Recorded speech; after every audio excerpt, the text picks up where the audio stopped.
আসসালামু আলাইকুম রহমতুল্লাহি ওবারাকাতুহ। আলহামদুলিল্লাহ, সম্মানিত দিনী ভাই ও বোনেরা, আজ আমি আপনাদেরকে শিখাতে চাই সূরাতুল ফাতিহা পড়ে কলার উপরে ফু দিলে কি হয়। আবার বলছি, আজকের আলোচনার বিষয়বস্তু হচ্ছে সূরাতুল ফাতিহা পড়ে পাকা কলার উপরে ফু দিলে কি হয়।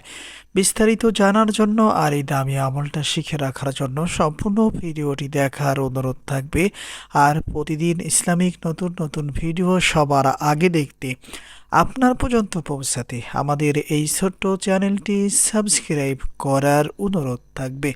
সম্মানিত দিনী ভাই ও বোনেরা, এই আমলটা করার জন্য আমাদেরকে অবশ্যই বাজার থেকে ভালো মানের সবরি কলা ক্রয় করে আনতে হবে।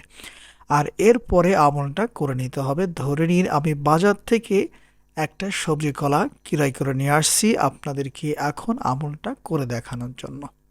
অজু অবস্থায় আমরা আমলটা শুরু করব।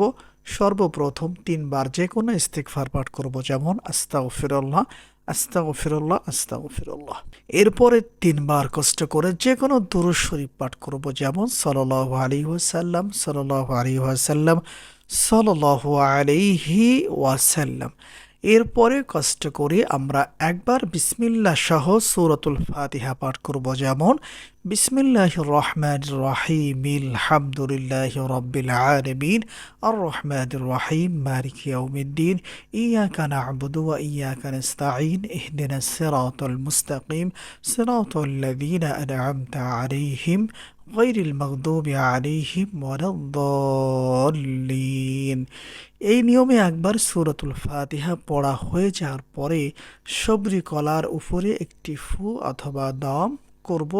এরপরে কষ্ট করে আমরা ২ বার যে কোনো দুরূদ শরীফ পাঠ করব আর সবরি কলার উপরে ২টি ফু অথবা দম করে নিব। মোট ৩টি ফু দিয়ে আমরা একটি কলা পড়ে নিব।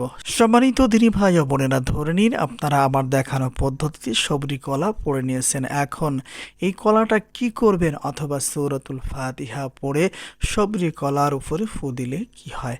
সম্মানিত দিনী ভাই ও বোনেরা, এই আমলটা হচ্ছে তাদের জন্য যাদের ঘন প্রস্রাবের সমস্যা আছে, ডায়াবেটিসের সমস্যা আছে।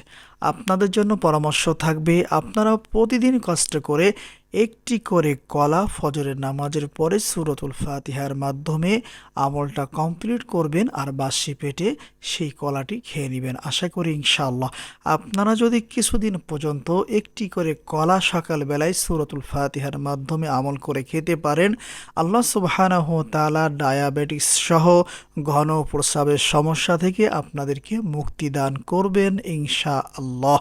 আসসালামু আলাইকুম ওয়া রাহমাতুল্লাহ।